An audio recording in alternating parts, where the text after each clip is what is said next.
मित्र आणि मैत्रिणींनो नमस्कार. आज आपण पाहणार आहात घरोघरी मातीच्या चुली याचा फुल एपिसोड. तर चला आता स्टार्ट करूया.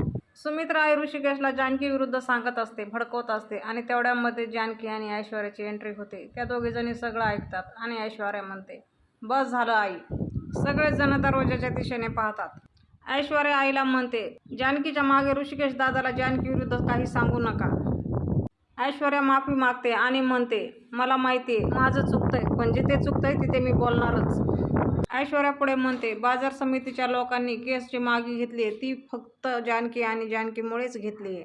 ऐश्वर्या सांगते, चोरी झालेले पैसे जानकीला सापडले आणि जानकी ते पैसे घेऊन बाजार समितीमध्ये गेली. ते पैसे त्या लोकांना देऊन टाकले आणि त्यानंतर त्या लोकांनी केस मागे घेतली. ऋषिकेश दादा जेलमधून बाहेर आले ते फक्त जानकीमुळे.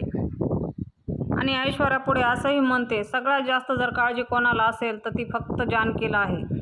ऐश्वर्या सुमित्रा आईला विचारते, तुम्ही कधीपासून असा जानकीबद्दल विचार करू लागलात? ऐश्वर्या पुढे म्हणते, जानकी कशी आहे हे फक्त त्यांनाच कळू शकतं ज्यांनी जानकीला आतून ओळखलं. शेरू पुढे मनातल्या मनात म्हणते, याचा अर्थ मी चोरलेले पैसे यांनी माझ्या नकळत घेतले आणि ते बाजार समितीमध्ये देऊन टाकले. ऋषिकेश जानकीला विचारतो, मला सांग हे पैसे तुला कुठे सापडले आणि कोणी चोरले होते? त्यावर जानकी म्हणते, ऋषिकेश तिला विचारतो, मला फक्त त्या चोराचं नाव सांग. हे ऐकून शर्वरीची धांदल उडते आणि शर्वरी मनातल्या मनात म्हणते, नको ग बाई नको, माझं नाव घेऊ नको. आणि जानकी ऋषिकेशला म्हणते, आता सध्या ते महत्वाचं नाहीये, तो चोर आज ना उद्या सापडणारच आहे. जानकी पुढे म्हणते, सगळ्यात महत्त्वाचं हे आहे की तुम्ही सुटलात आणि घरी सुखरूप आलात, आम्हाला हेच हवं होतं. जानकी ऋषिकेशला आराम करण्यासाठी सांगते आणि किचनमध्ये त्याला चहा बनवण्यासाठी जाते. जानकीच्या मागोमाग ऐश्वर्याही किचनमध्ये येते. ऐश्वर्या जानकीला जाब विचारते. ती म्हणते, अगं तू असं काय करतेयस? तुझ्यावर एवढे चुकीचे आरोप करतायत आणि तू सगळं चुपचाप सहन करतेयस. सांगून टाकायचं ना शर्वरीनं काय केलंय ते. अवंतिका सुद्धा हेच म्हणते, मला तुमचं हे वागणं अजिबात आवडलेलं नाहीये. जे काही होतंय ते तुम्ही सरळ सरळ सांगून टाका. आणि तेवढ्यामध्येच ऐश्वर्याला कसला तरी घाण वास येतो आणि ऐश्वर्या म्हणते, शी कसला तरी घाण वास येतोय ना?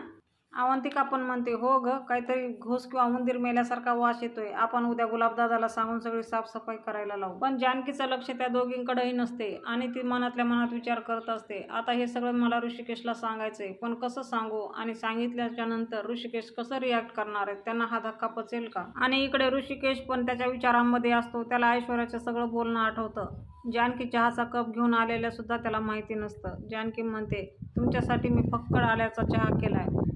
जानकी ऋषिकेशला विचारते, काय झालं, तुम्ही असे शांत का बसलात? त्यावर ऋषिकेश म्हणतो, जानकी थँक्यू, तू नसतीस तर माझं काय झालं असतं, असं म्हणतो आणि तिच्या गळ्याला पडतो. ऋषिकेश जानकीला एका झाडाची उपमा देतो. तो म्हणतो, तू एका झाडासारखी आहेस व कितीही वादळ आलं तरी तो आपल्या मुळांनी जमिनीला घट्ट धरून ठेवतो, तसं तू आपल्या घराला घट्ट धरून ठेवलं आहेस.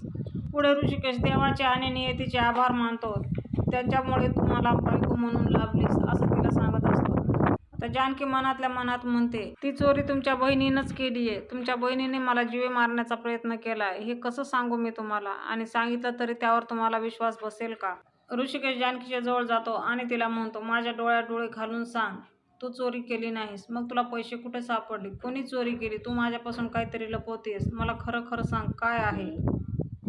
आणि ऋषिकेश पुढे तिला असंही म्हणतो, तुला सगळं माहिती आहे.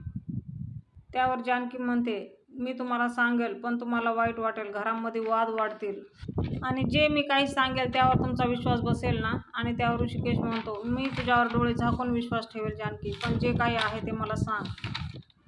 आणि जानकी खाली मान घालून दबक्या स्वरात म्हणते, चोरी शर्वरी वंशाने केली होती. हे ऐकून ऋषिकेशला धक्का बसतो. जानकी म्हणते, शर्वरी वंशाने चोरी केलीये, पण ते सिद्ध करायला माझ्याकडे कुठलाही पुरावा नाहीये. आणि त्यावर ऋषिकेश म्हणतो, शरूने चोरी केली? ऋषिकेश म्हणतो, तिने चोरी केली तर मग गप्प का राहिली? मी जेलमध्ये गेलो तेव्हाही गप्प होती. आणि हे सगळं तिने का केलं? त्यावर जानकी म्हणते, मलाही त्याचाच शोध घ्यायचा आहे, त्या असं का वागल्या? जानकी ऋषिकेशचे आभार मानते आणि म्हणते, खरंच थँक्यू, मी तुम्हाला सांगून माझं मन मोकळं करून खूप हलकं वाटतंय मला. अगोदर मला वाटायचं तुम्हाला मी सांगू की नको. आणि इकडे शर्वू तिच्या रूममध्ये आदळआपट करत असते आणि शर्वरी म्हणते, एवढी हिंमत ह्या जानकी आणि ऐश्वर्याची, ह्या शर्वरीकडून पैसे काढून घेतले. शर्वरी चुटक्या वाजवते आणि म्हणते, आता सहजासहजी मी या तिघींना सोडतच नसते. आणि तेवढ्यामध्येच तिला त्या राहुलचा फोन येतो. शर्वरी फोन उचलते आणि राहुलला म्हणते, बोल, का फोन केलास? आणि त्यावर राहुल म्हणतो, पैशाचं काय झालंय हे विचारायला फोन केला. त्यावर शर्वू म्हणते, माझा अंदाज खरा ठरला. आणि राहुल म्हणतो, म्हणजे? पुढे शर्वरी म्हणते, जानकी, ऐश्वर्या आणि अवंतिका ह्या तिघींनी मिळून हे सगळं केलंय. शरू म्हणते, मला असं वाटलं होतं माझ्या ट्रॅपमध्ये हे सगळे अडकतील, पण झालं उलटंच. त्यांनी जो ट्रॅप रचला होता त्याच्यात मीच अडकले. आणि राहुल पुढे म्हणतो, म्हणजे शर्वरी पुढे त्याला सगळं सांग. शर्वरी म्हणते, जानकी वहिनीला तर माहितीच होतं की मी चोरी केली आहे आणि माझ्या रूमची ती झडती घेणार आहे हेही मला माहिती होतं, म्हणून मी ती पैशाची बॅग माझ्या कपाटात, जानकीच्या कपाटात टाकली, कारण आड त्याच्यावर यावं. पण झालं उलटं. पुढे राहुल म्हणतो, त्यांना अडकवताना ते पैसे त्यांच्याकडे जातील हे विचार तुला आला नाही का? शर्वरी म्हणते, आला होता. शर्वरी म्हणते की मी आईकडून कसेही पैसे मिळवले असतील, इमोशनल करून, ब्लॅकमेल करून, पण आता तर त्यांना ते पैसे बाजार समितीमध्ये देऊन टाकले आणि ऋषिकेश दादाला जेलमधून काढलं. राहुल पुढे म्हणतो, अगं शर्वरी, तुला हे ट्रॅप रचताना हे डोक्यात आलं नाही का मग हे सगळं होऊ शकतं? आणि ऋषिकेश जेलमध्ये असताना जानकीनं तुला पैसे देण्याचा प्रश्नच येत नाही. तू त्या रात्री पैसे घेऊन जायलाच नको होतीस. तू ओव्हर स्मार्टिंग केलीस आणि घेऊन गेलीस पैसे, आणि हा सगळा प्रॉब्लेम झालाय. राहुल पुढे म्हणतो, तुझा ना विश्वासच नव्हता माझ्यावर, गेलीस मग पैसे घेऊन, म्हणूनच झालंय हे सगळं. आता हे बघ शर्वरी, हे सगळं झालंयच तर मला खरं खरं सांग. आणि हो, प्लीज खरं खरं सांग, तू पैसे चोरी केलेस हे घरच्यांना कळलंय ना? शर्वरी पुढे म्हणते, जानकी वहिनीला माहिती आहे मी चोरी केली आहे म्हणून, पण तिने अजून कोणालाही सांगितलं नाही. राहुल म्हणतो, पण जानकीने हे कुणालाही कसं सांगितलं नसेल आतापर्यंत? शर्वरी म्हणते, माहिती नाही यार, असेल तिचं काहीतरी प्लॅन मे बी. शर्वरी पुढे म्हणते, पण या तिघींना आता यांच्याच भाषेमध्ये मीच उत्तर देणार. या तिघींना मी असं सहजासहजी सोडणार नाही. नाही म्हणजे नाही. त्यावर राहुल म्हणतो, ए अजून कोणची प्रॉब्लेम आणू नकोस. आणि तिकडून शर्वरी म्हणते, तू फोन ठेव, नंतर बोल तू. आणि मग तिकडून शर्वरी फोन कट करते. तिकडं राहुल इतक्या रागात म्हणत असतो, शेट, काय बाई आहे ही, स्वतः तर लटकलीच आणि मलाही लटकवलं. आणि शरू तिकडे म्हणते, बावळट. आणि शर्वरीच्या रूमच्या दारासमोर ह्या तिघी म्हणजेच आपल्या ऐश्वर्या आणि ऐश्वर्याची टीम थांबलेली असते, म्हणजे शर्वरीला पाहत असते, ऐकत असते. शर्वरी त्या तिघींना बघून घाबरते आणि म्हणते, तुम्ही इथं काय करतायत तुम्ही माझ्या रूममध्ये? आणि त्यावर जानकी म्हणते, जाब विचारायला आलायत. शर्वरी म्हणते, जाब? मला? कसला जाब विचारायला आलायत मला? काय केलंय मी काय? त्यावर ऐश्वर्या म्हणते, मी काय केलंय हे विचारताना थोडीशी तरी लाज ठेवा. आणि त्यावर शर्वरी म्हणते, तोंड सांभाळून बोल. आणि त्यावर ऐश्वर्या म्हणते, तू तोंड सांभाळून बोल. तुला तुझे नाते टिकवता नाही आले, तुझ्याच घरच्यांच्या विरोधात तू कारस्थाना केलीस आणि मला सांगतेस तोंड सांभाळून बोल.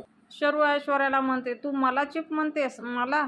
तू फार आलीयस ग धुतल्या तांदूळाची. ह्याच्या अगोदर काय होतीस माहिती आहे ना? का आठवण करून देऊ की विसरलीयस? त्यावर जानकी म्हणते, आम्ही विसरलोय. अवंतिका पण म्हणते, ऐश्वर्याला सगळ्या ह्याचं गिल्ट होतं म्हणून ती सुधारली आणि म्हणून आम्ही तिला माफ केलं. अवंतिका म्हणते, पण तुमचं काय हो शरूताई, तुमच्यामुळं तुमच्या भावाला, ऋषिकेश दादाला जेलमध्ये जावं लागलं आणि एवढं सगळं होऊन तुमच्या चेहऱ्यावर दुःख, गिल्ट असं काहीच नाहीये. त्यावर शरू म्हणते, अगं बाई, तू पण सुरू झालीस का आता? कशाला यांच्या सुरात सूर मिसळतेस? शर्वरी पुढे म्हणते, मी सांगते ना तुम्हाला, माझ्यामुळे ऋषिकेश दादा जेलमध्ये गेलेला नाही. आणि त्यावर जानकी म्हणते, बास. जानकी पुढे म्हणते, तुम्ही काय काय केलंय आणि काय काय नाही हे मला चांगलंच माहिती आहे. मी फक्त बोलत नाहीये एवढंच, जीव घेण्याचा प्रयत्न केला तुम्ही माझा. जानकी पुढे म्हणते, मी जर तोंड उघडलं ना तर तुमची रवानगी थेट जेलमध्ये. मी गप्प बसले फक्त घरासाठी आणि आईसाठी. जानकी शर्वरीला म्हणते, अजूनही वेळ गेलेली नाहीये, वेळेतच सुधारा नाहीतर. आणि त्यावर शर्वरी ड्रामा करत म्हणते, सॉरी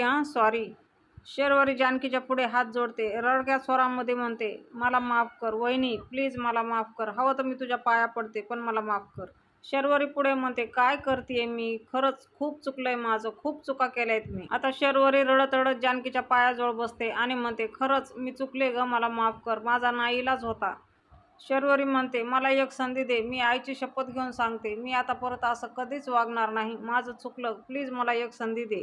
जानकी वंस वंस म्हणत असते आणि शर्वरी रडक्या स्वरात बोलत असते, म्हणते, मला प्लीज प्लीज एक संधी दे ना, प्लीज, मी यापुढं असं काहीच करणार नाही. शर्वरी पुढे म्हणते, मी असं नाही वागणार, मी प्रॉमिस करते तुला, मी आईची शपथ घेऊन सांगते, मी असं कधीच वागणार नाही, फक्त एक संधी दे, मी तुला प्रूफ करून दाखवेल की मी अशी नाहीये, प्लीज प्लीज प्लीज. असं करत करत शर्वरी टाळ्या वाजवते आणि मोठमोठ्याने हसते.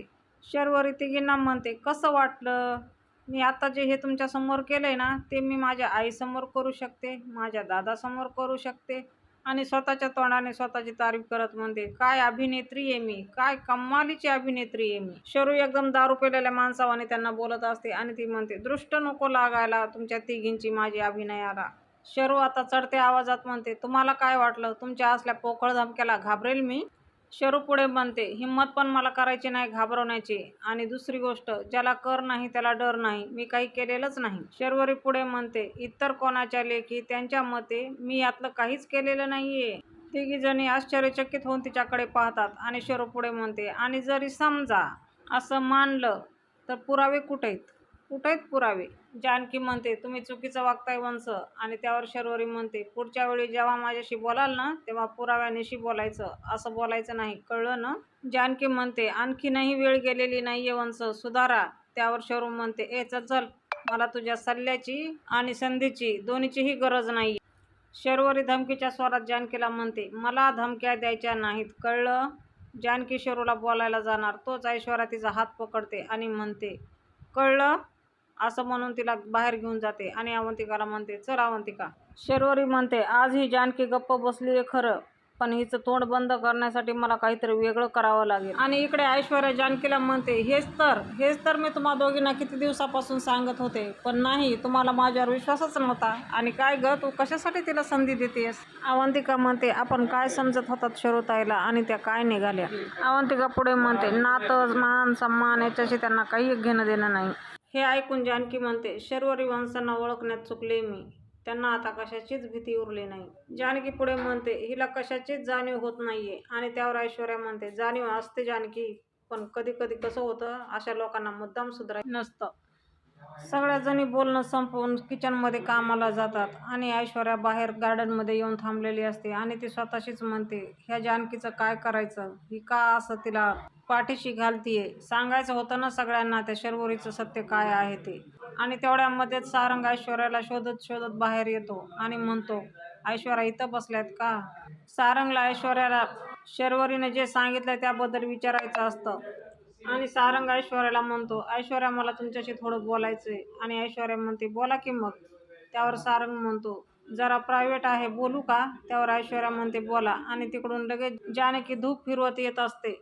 ऐश्वर्या जानकीला म्हणते, इथं कसला तरी वास येतोय ना, काहीतरी मेल्याचा. त्यावर जानकी सुद्धा म्हणते, हो. आणि सारंग म्हणतो, हो मला पण येतोय, पण आपण काय करू, सकाळी गुलाबदादाला सांगून पाहायला लावू. आणि त्यावर ऐश्वर्या म्हणते, नाही, मला खूप त्रास होतोय, मी आताच जाऊन पाहणार. असं म्हणून ती पुढे चालत जाते.